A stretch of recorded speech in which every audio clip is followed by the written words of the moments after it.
This show is supported by Blue Land.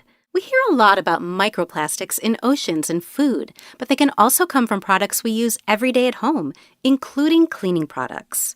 Blue Land is on a mission to make it easy for everyone to make sustainable choices. Blue Land believes that hardworking, clean products can be the norm, not the exception, so that you can do better for your family and the planet at the same time. From cleaning sprays and toilet bowl cleaner to dishwasher and laundry detergent tablets, Blue Land's products are independently tested to perform alongside major brands, and the formulas are free from dyes, parabens, and harsh chemicals. You'll love not having to choose between the safe option and what actually gets your house clean. Blue Land is a certified B Corp and Leaping Bunny cruelty-free certified. Their formulas are EPA's Safer Choice certified, and many products have also earned Cradle to Cradle's Gold Material Health Certificate.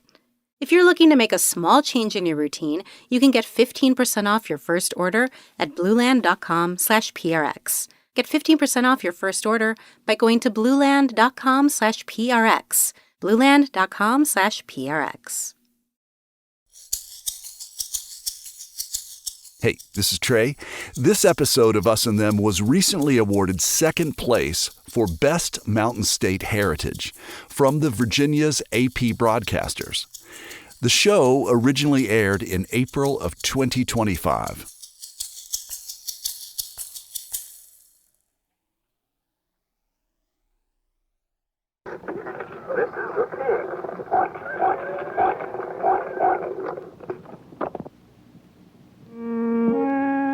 The late singer-songwriter and visual artist Daniel Johnston will soon be inducted into the West Virginia Music Hall of Fame.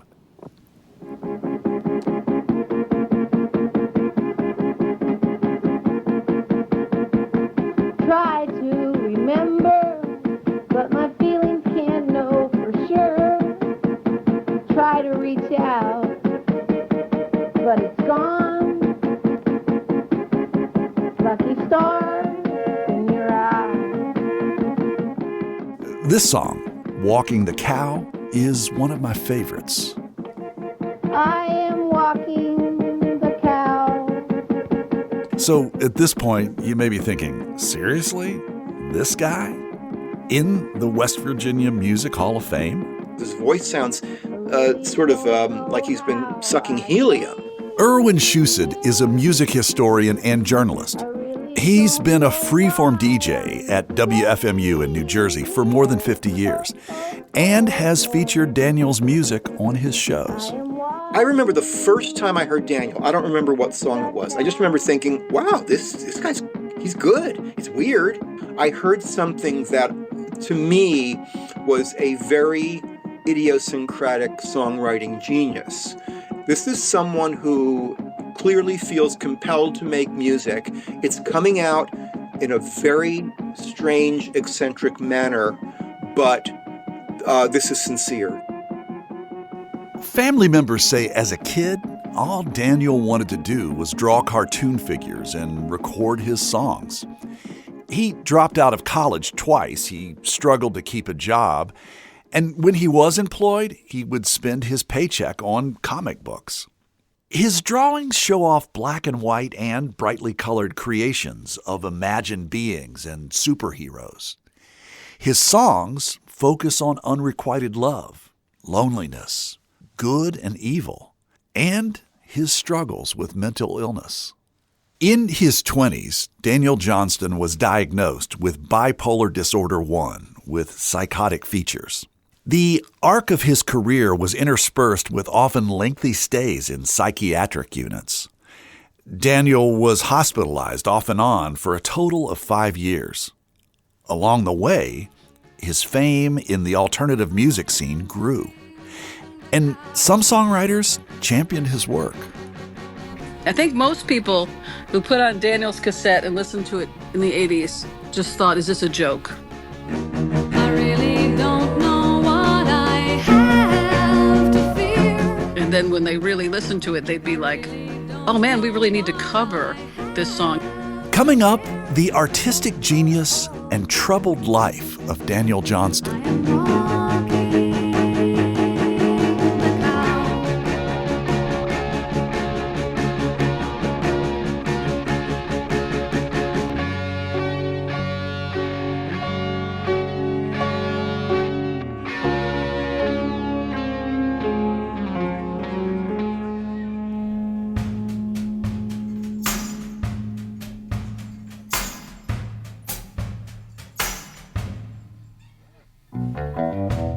From West Virginia Public Broadcasting and PRX, this is Us and Them, the show that tells the stories about the things that divide us and sometimes bring us back together. I'm Trey Kay. Okay, what do you want to do first? Well, first of all, where are we? You're in Chester. This is the main street. It's got 6 streets. This is 4th Street. Then you got 5th Street and then 6th Street. And that's the end of town. Shelley Reed is driving me around Chester, West Virginia. Her cousin, Daniel Johnston, grew up just outside of town. This is about as far north as you can get in the state's northern panhandle. Top of the West Virginia, yep. What made Chester famous, the Teapot and Daniel Johnston. The world's largest teapot has been a tourist attraction in Chester since 1938. We're headed there now. But many landmarks of Daniel Johnston's presence in Chester are gone, including his childhood home and murals he painted at the high school. But people in town, I don't know, they even erased his stuff. He drew a picture of a bear and stuff out at high school. I'm sure they wish they had it now because he just became so famous, but they colored over it, painted over it. Have you seen his yearbook? He drew a lot of pictures in the yearbook. I mean, he just was always drawing pictures, always. After he died, my daughter and I stayed down there at their house for 2 weeks because they were so overwhelmed selling all the stuff that people wanted after he passed away. I just was in shock. I said, I cannot believe people are paying this for like $800, anywhere from $100 to $800. It's just kind of crazy that I'm related. Say more. Why is it that you think that sounds crazy? Oh, from Chester, West Virginia. It's a little kid that liked playing the piano, and here he is, writing down every thought that came to his head and drawing every picture that comes to his mind, and here he is, famous. Shelley parks next to the world's largest teapot. We're here! Do you want to get out and look at it? Of course you do. Silly question. Daniel Johnston was born in Sacramento, California in 1961. The youngest of Mabel and Bill Johnston's 5 children. A few years later, the family moved to Bill's home state of West Virginia. Daniel's oldest brother, Dick, says they were brought up in a Christian home. How did your parents react to Daniel's songs? I think they had mixed feelings about it. The earliest disputes that arose about what he was doing had more to do with his art than his music, maybe. He was drawing these dead dogs' eyeballs. You could find these things all over the county for the longest time because he and his friends were putting them everywhere, and Mother thought that was distasteful. I never heard them comment on the songs except to say that they are very good and that they thought that they were a little on the depressing side. So can you tell me about the first time Daniel played a song for you, one that he composed? It was 1981. He sat me down at the piano, played through a series of songs, gave me a tape. I was really deeply impressed, but I was thinking at the same time, no one is ever going to listen to this because it was just too raw and amateurish. If I had my own way, you'd be with me here today. But I rarely have my own way. I guess that's why you're not here with me today. And the librarian said, you can't buy no respect. I said, hey lady, what can you expect when I'm lying on the floor? The song was Grievances, and it was on Daniel's first self-produced cassette album, Songs of Pain. He recorded it himself and gave away copies to anyone who'd take one. Grievance is the song that, to him, describes his angst and struggles all the way around, and it's a great song. This is with the age of the Carpenters or Queen, and Daniel wanted to be like that. Even in his most raw efforts, he wants to sound like the Beatles. Goodbye, lonely heart drawings, they never did work anyhow. I'm looking for a nice girl and I don't want no cow. I'm heading out west, gonna find me the best. Well, I played the game, but I failed the test. If I can't be a lover, then I'll be a pest. Yes, I will. That pest part of Daniel's personality got under his mom's skin. Here's Mabel Johnston in the 2005 documentary The Devil and Daniel Johnston, directed by Jeff Feuerzig. Dan was getting to be a problem, and he wanted to do everything, but he didn't want to do any of his chores, like help mow the lawn or wash the car or any of those things. And I thought he was lacking in training. I had to settle that. Dick Johnston says it's around this time that a friend of Daniel's said he wouldn't hang out anymore because Daniel acted weird. Mom saw that he was deeply depressed and took him to specialists. But there's, in those days, they would probably discount it as, he's in the junior high and things like that. They wouldn't see it as a long-term problem. Did you see your brother as different? I did ask that a lot. And my answer is that I didn't have another brother to compare him to. So, yeah, maybe there were some quirky things about him, but I didn't know that this wasn't the experience of all siblings, with each other. Later in high school, I think it became more apparent that he was going to have a hard time in the real world. Daniel graduated from Oak Glen High School in 1979. He tried 2 different colleges, but dropped out both times. He fell hard for a girl who liked him, but didn't love him. He poured his heartbreak into his songs. Pull my love out the door. I rode out to your house and brought you a Valentine. And what did you do? Pull my love out the door. Daniel recorded this and many other songs on a $59 Sanyo boombox in the basement of his parents' home in West Virginia.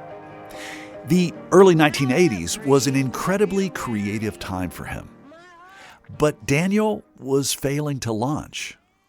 Dad was so frustrated with his failed attempts at employment and with his dropping out of school, he wasn't really accomplishing anything. He said Danny wanted to just work on his music and art and nothing else. In 1983, Dick invited Daniel to spend the summer at his home near Houston. Dick thought Daniel could get a job at Astroworld.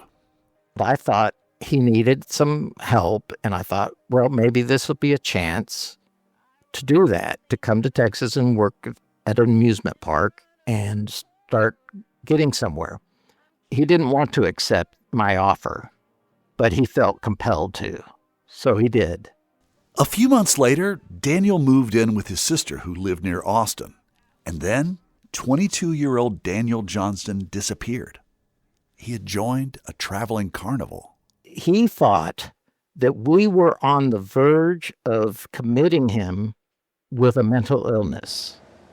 And he was paranoid about it, but there was nothing like that going on. None of us had ever discussed such a thing. Put on my worry too. My worry too. After 5 months on the road, the carnival stopped in Austin. The liberal city, home to the University of Texas, became the proving ground for Daniel Johnston's fervid creativity. Singer-songwriter and recording artist Kathy McCarty says at that time you could rent an entire house for $300 a month. The combination of young people in an affordable college town ignited a local music scene. It was like an arts explosion. I mean, there was so much going on. There were a lot of really, really good bands. and you could go out almost any night of the week and go to a venue, there'd be 1,000 people there. McCarty's band, Glass Eye, was popular. She says a lot of musicians wanted to open for them and would give her cassettes, including Austin newcomer Daniel Johnston. This weird guy came over to me and gave me his cassette tape, and he clearly was like dying of nervous energy, like couldn't even bring himself to like barely talk to me. And I took his cassette and I said, yeah, I'll listen to it. And it was, Hi, How Are You? was the tape. I listened to about 2 songs and I went, oh my God, this guy's a genius. And we didn't even practice that day. All we did was listen to his tape over and over. McCarty says Daniel did not play piano or chord organ for his Austin debut with Glass Eye. He decided to play the guitar. He was a pretty good piano player. He always was. And he was, in my opinion, a really bad guitar player. And he was in a town of guitar players. So that was not necessarily the greatest move on his part, but that was what he decided to do. He said, I'm going to play guitar now. I am a baby in my universe. I'll live forever. Ooh, I'm only 22. I'll live forever. So he had I think we'd scheduled something like half an hour for him to play songs, like 6, 7 songs. And he rushed through 3 songs and then ran off stage. And he climbed out the bathroom window and ran away. Wow. Now, you talk about him being nervous. You also described him as weird the first time that he, came up to you. Were you aware at that point that he had some type of mental illness or mental disability? When I met him, the time that he seemed so incredibly nervous and weird, I did not think he had a mental disability. I thought he was just really, really overestimating my fame. So I thought he was just full of adrenaline, essentially. And then we went to his house to visit him shortly after we listened to his tape. And when we went over there, he told us that he was a manic depressive. But I don't think we took it very seriously, because a lot of people who are artists are weirdos, right? And I just thought he was really eccentric and brilliant, but not necessarily mentally ill. And that's what I continued to think until I saw him actually be mentally ill and see essentially be hallucinating and not being so manic that he didn't sleep for weeks on end. And then you'd be like, he really is a manic depressive. Kathy McCarty says Daniel was breaking artistic barriers. I think most people who put on Daniel's cassette and listened to it in the 80s just thought, is this a joke? And pretty much the only people who didn't listen to it that way were other songwriters. Because our band was the first band to champion him here in Austin, and probably the world. And it didn't take a long time for other Austin bands to also get on the Daniel train, because every band has a songwriter or two. And when they really listened to it, they'd be like, oh man, we really need to cover this song. Daniel Johnston's music has been described as simplistic, troubled, childlike, and achingly sincere. He has also been called an outsider artist, a term coined by music historian and journalist Erwin Chusett. Nobody aspires to be an outsider artist. If they are, they're probably a poser. This is their artistic expression. It is sincere. It is real. It is just the way influences come in and are filtered through their consciousness, and what comes out the other end is something very strange, sometimes unfathomable. Chusett first got turned on to this lo-fi music when a friend played the 1969 album Philosophy of the World by a three-sister group called the Shags. Oh, the rich people want what the poor people's got, and the poor people want what the rich people's got. Everything just sounds wrong. It's completely uncoordinated. There's almost something otherworldly about it, and yet there was something holding it together.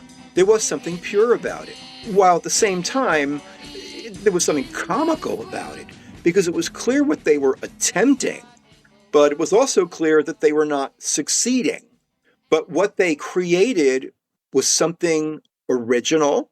It had an identity. Every song sounded similar in that regard. It had the same qualities. Chusett's appreciation of outsider music led to his book, Songs in the Key of Z, The Curious Universe of Outsider Music. He included Daniel Johnston, who he believes is in a league of his own. He has pop appeal. He has a huge body of work. He has songs that people can cover. They can sing them. Anybody can listen to Daniel's songs and hear a hook, hear a melody, hear a verse and a chorus, hear something unusual in the lyrics. They can hear Daniel's soul in that music. And that's something that also applies to every, can I use this word, great outsider musician. They are expressing their soul. Daniel became a well-known part of Austin's alternative music scene. An indie label was issuing his cassettes, but his fame took off after he appeared on the popular music video cable channel MTV. This is Daniel Johnston, local man about town, musician. Everyone knows who he is, but say hi to everyone. My name is Daniel Johnston. This is the name of my tape, and it's Hi, How Are You? And I was having a nervous breakdown when I recorded it. Coming up, more on Daniel Johnston's artistic legacy. You're listening to Us and Them. This program is supported in part by a grant from the CRC Foundation. To the rolling hills, wild West Virginia, rolling hills, wild West Virginia, rolling hills.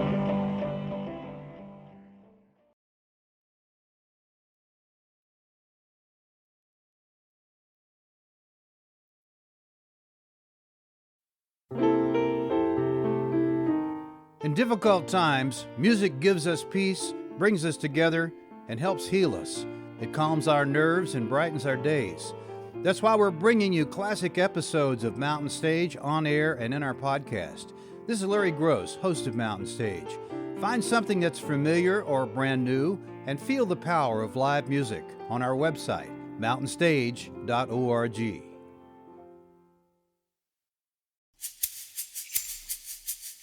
Hey, Trey here. You're listening to an episode of Us and Them that was recently awarded second place for Best Mountain State Heritage from the Virginia's AP Broadcasters. The original show aired in April of 2025.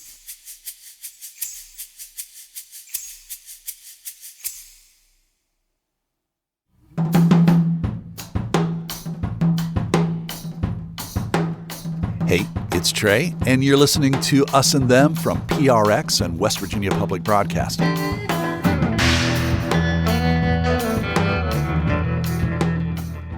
Daniel Johnston's childlike voice, lo-fi style, anxiety-riddled lyrics, and home-produced cassettes earned him a cult following in Austin, Texas. His national profile rose when he appeared on MTV in the summer of 1985.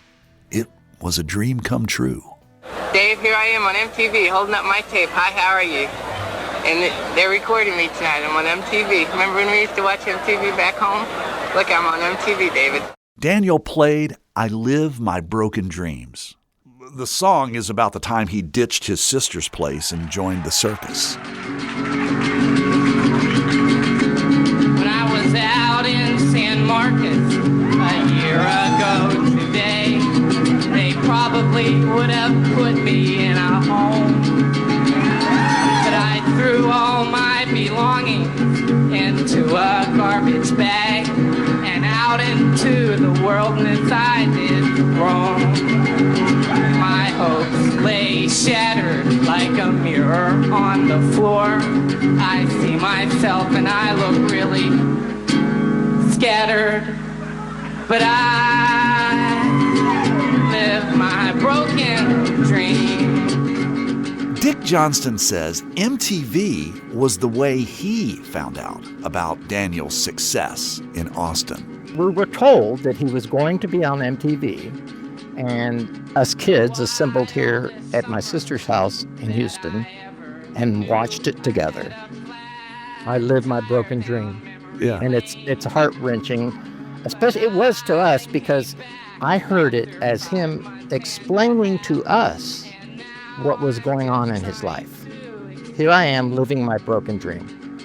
It's so simple and self-revealing and raw, as so many of his songs are, that it gets to you.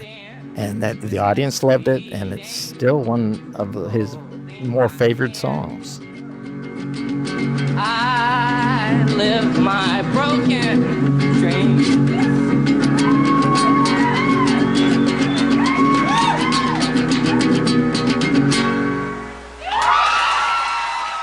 He's a guy who's obsessed with MTV, and he's on MTV. Why is that a broken dream? Because it's a shallow presentation of the reality of things, I think. He was conflicted about this accomplishment. He drew pictures of Satan sitting at the control board where they're controlling people and saying, "Oh, I've got him this time," and Daniel's at a studio on MTV. That somehow he was falling in a trap that the world often brings people to. And he was aware of it, but also wanting it. A few months after his MTV appearance, Kathy McCarty says Daniel experienced a psychotic episode. By the fall of 1985, he was starting to have a nervous breakdown because it was really too much too fast for him. He thought Satan was coming to Austin, and he was in the middle of a creek all wet and really, really cold temperatures, and this guy named Randy Kemperer, who had become his manager, was trying to get him out of the creek, and Daniel hit him over the head with a lead pipe and really hurt him. And that's when he was committed to the mental institution here in town, and he was there for quite a while. But his mental health never really recovered from that 1985 breakdown. That December, Daniel released his 9th cassette album. He wouldn't release another for 3 years. He reached a point of being so depressed that his manager called my dad and said, "I don't know what he's doing, but he's throwing everything into the trash bin. I think you need to come down and get him." And Dad did. He flew down and picked him up. Bill Johnston, a World War II pilot, took Daniel back to the family home in West Virginia.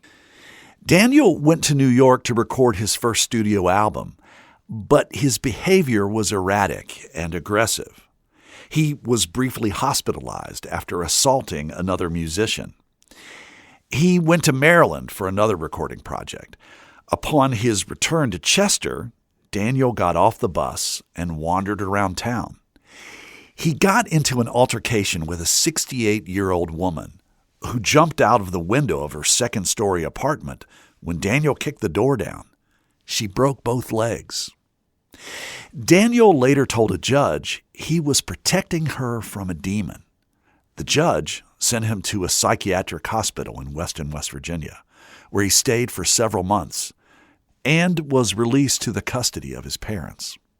Daniel had another alarming psychotic break a few years later in 1990, shortly after he was released from Weston. Daniel was scheduled to perform at the South by Southwest Festival in Austin. Bill Johnston flew him there. What my dad didn't know was that Dan had this idea that if he stopped taking his meds, he would be more creative and be a better hit at the South by Southwest event. So when they began the return flight, he kind of went berserk. He was reading a comic book about Casper the Friendly Ghost, where Casper's jumping out of a plane with a parachute, and he pulls the keys out of the ignition and throws it out the window, takes control of the plane. Dad attempts to get the second pair of keys out of his pant pocket, and he says Dan grabbed his arm, and he has a superhuman strength when he's crazy. Dad could not get his key, and he could not fight Dan at the controls. Dan was too crazy about it. Eventually, when the plane was in a full spiral spin, Dan was so interested in looking out the window that he was able to throw the plane at the last moment into a dive to gain airspeed to get out of the spin, pulled up over the top of some pine trees in Arkansas, and it brought them down to the ground at a speed they could survive, although they were bruised from head to foot. Wow. They didn't have any broken bones or anything. The plane was destroyed. From that moment, Dan would spend nearly a year in Arkansas being detained, and Dad went home crushed. Your picture is still on my wall. How did the rest of the family react to that? My sister Aunt Margie and I drove up to meet him. We spent the first 30 minutes together just crying. Felt like, where was my brother? This is not my brother. Bright as ever. I've learned this is not an uncommon experience for families. If it's not mental illness, it's something else that causes alienation. Something lasts a long time. While Daniel was dealing with his mental health, other musicians were drawing attention to his songs. Nirvana's Kurt Cobain attended the MTV Music Awards wearing a t-shirt with Daniel's Frog-Like Alien from the Hi How Are You album. The indie rock band Yo La Tengo covered Daniel's song Speeding Motorcycle. And Austin musician Kathy McCarty released Dead Dog's Eyeball, songs of Daniel Johnston. It had been about 10 years since he first opened for her band. She says she started working on the album while Daniel was hospitalized in Weston. And that's when I made my album of his covers, because I thought I want people to hear this music in a way that they can relate to. McCarty achieved her goal of bringing Daniel's work to a wider audience. The album was well received, and this song, Living Life, was included in the soundtrack of the movie Before Sunrise. Oh, this is life, and everything's all right. Living, living, living, living, living, living, living, living life. Oftentimes people used to ask me in interviews, do you think that his mental illness is like what makes him such a great songwriter? And I'd be like, no, if he had not been mentally ill, it would have been much better. His mental illness, it stood in his way. Daniel continued to record, often collaborating with other musicians. His 18th and final album was issued in 2012. But his most enduring work was the material from the 1980s, and much of it was from West Virginia. His dad, and later his brother Dick, managed him. They toured with him, booking local artists to accompany him. Daniel eventually stopped playing guitar or piano. He had developed tremors from the medications he took. In 2017, Daniel announced he would retire from performing. He did a final 5-date tour. Each stop featured a different band, influenced by his music. Jeff Tweedy, frontman of Wilco, and his son backed up Daniel at the Old Vic in Chicago.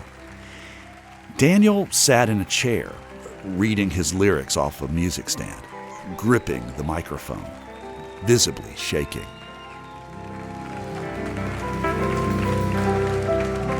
Listen up and I'll tell a story about an artist growing old. Some would try for fame and glory,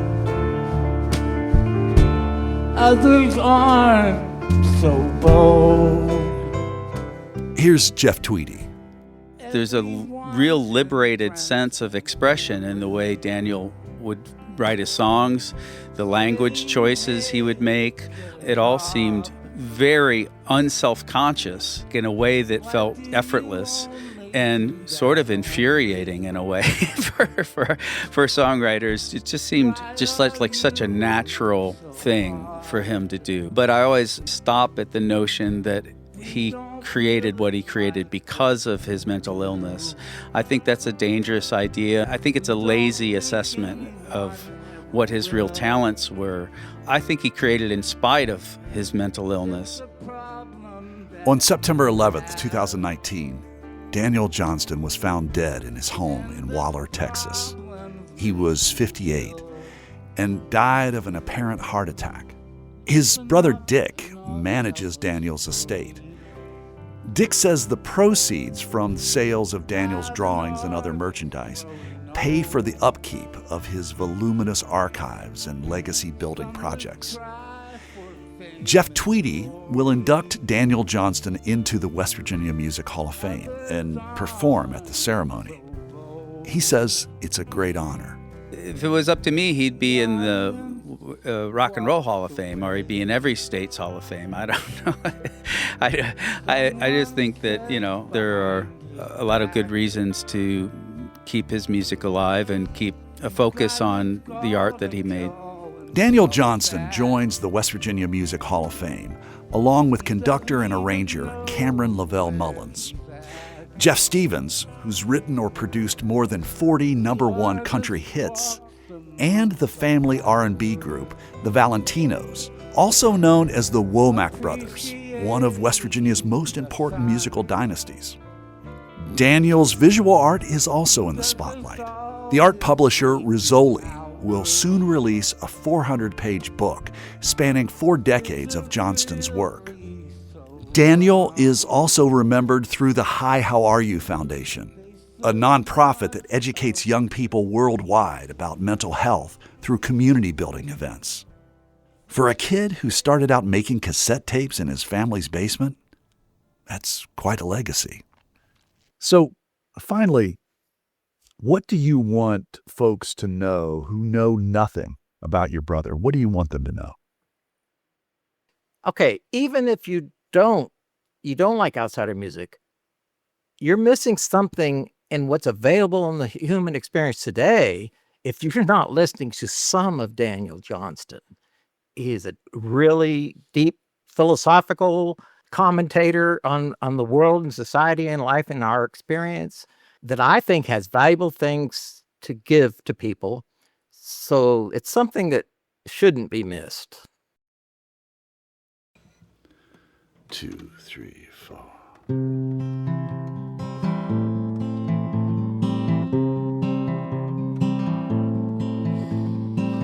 Trying to remember, but my feelings can't know for sure. Try to reach out, but it's gone. You've been listening to Us and Them. Our team for this show was me, Trey Kay, Amy Eddings, and Kate Smith. Special thanks to Matthew Hancock, Courtney S. Lennon, Michael Lipton, Jeff Tardikoff, and Donnie Velez. Michael Lipton, Tristan Lozow, and Ahmed Solomon wrote and performed the Us and Them show music. Mark Lerner designed our logo. The marvelous people at PRX and West Virginia Public Broadcasting make Us and Them possible.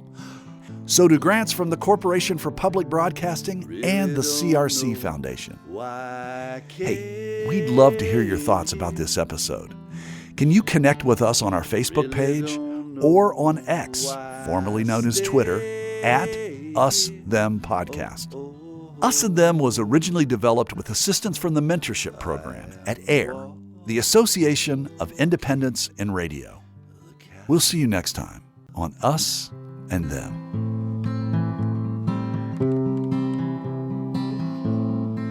Lucky stars in your eyes. Lucky stars in your eyes. Yeah, I'll be right up, Mom. This show is supported by Odoo. When you buy business software from lots of vendors, the costs add up and it gets complicated and confusing. Odoo solves this. It's a single company that sells a suite of enterprise apps that handles everything from accounting to inventory to sales. Odoo is all connected on a single platform in a simple and affordable way. You can save money without missing out on the features you need.